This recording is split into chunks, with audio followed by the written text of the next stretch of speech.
मादा जुगनू प्यार का झूठा नाटक करके नर जुगनू को जाल में क्यों फंसाती है, और जब नर जुगनू प्यार के यह जाल में फंस जाता है फिर उसके साथ क्या होता है। मादा जुगनू अपने प्रेमी के साथ कुछ ऐसा करती है कि जिसे जानने के बाद आपके होश उड़ जाएंगे। सबसे पहले जानिए एक नर जुगनू मादा जुगनू के प्रति आकर्षित कैसे होता है। दुनिया में जुगनू की तकरीबन 2000 से ज्यादा प्रजाति देखने को मिलती है, जिनमें से अधिकांश प्रजातियां अपने शरीर की रोशनी के माध्यम से अपने साथी को आकर्षित करती हैं। इसमें कुछ ऐसा होता है कि एक नर जुगनू मादा साथी को आकर्षित करने के लिए अपनी प्रजाति के अनुसार विशिष्ट पैटर्न की रोशनी पैदा करता है। अगर कोई मादा जुगनू को नर के चमकने की पैटर्न को पसंद आती है तो वह भी उसी तरह की रोशनी पैदा करके उसका जवाब देती है। यह एक संकेत होता है कि मादा साथी उस नर को साथी बनाने में रुचि रखती है। फिर नर और मादा जुगनू एक दूसरे के चमकने के पैटर्न को कॉपी करते रहते हैं। यह रोशनी के संवाद से यह सुनिश्चित होता है कि दोनों एक ही प्रजाति के हैं और वे प्रजनन के लिए परफेक्ट जोड़ी हो सकते हैं।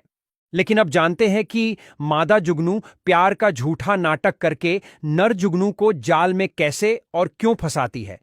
जुगनू में एक फोटुरिस प्रजाति आती है जिसकी मादा दूसरी प्रजाति के नर जुगनू को धोखा देकर अपनी ओर आकर्षित करती है और फिर धोखा देकर उसका शिकार कर लेती है। इसे फेम फेटेल रणनीति कहा जाता है। आइए इसे स्टेप बाय स्टेप समझते हैं। फोटुरिस प्रजाति की मादा जुगनू रात में सक्रिय होती है और वह फोर्टिनस प्रजाति के नर जुगनुओं के आकर्षित करने के लिए अपनी लाइट फ्लैश करके झूठे सिग्नल देती है और सही नर के फंसने का इंतजार करती है। जब फोर्टाइनस नर यह देखता है तो उसे लगता है कि यह उसकी अपनी प्रजाति की मादा है, इसलिए उस मादा से संपर्क करने के लिए अपनी खास प्रकाश पैटर्न में चमकता है। धोखेबाज फोटुरिस मादा धीरे धीरे उस नर को अपनी ओर आने के लिए और ज्यादा से ज्यादा प्रेरित करती है। जैसे ही नर उस फोटुरिस मादा के पर्याप्त करीब आता है तो फोटुरिस अचानक उस पर झपट पड़ती है और उस नर को खा जाती है। लेकिन सबसे बड़ा सवाल यह है कि यह मादा नर को क्यों खा जाती है, उससे मादा को क्या फायदा होता है।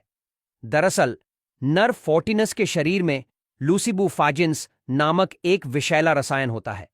यह रसायन मादा के शरीर में नहीं बनता, इसलिए मादा इस नर को खाने से यह रसायन अपने शरीर में स्टोर कर लेती है। यह रसायन मादा को पक्षियों और मकड़ियों जैसे शिकारी जीवों से बचने में मदद करता है। अब अगर कोई शिकारी जैसे कि मेंढक या पक्षी फोटुरिस मादा को खाने की कोशिश करेगा तो उसे कड़वा और विषैला स्वाद मिलेगा, जिससे वह फोटुरिस मादा से दूर रहते हैं। और सबसे खास बात यह है कि यह फोटुरिस की मादा सिर्फ फोर्टिनस के नर जुगनू को ही धोखे से मारती है।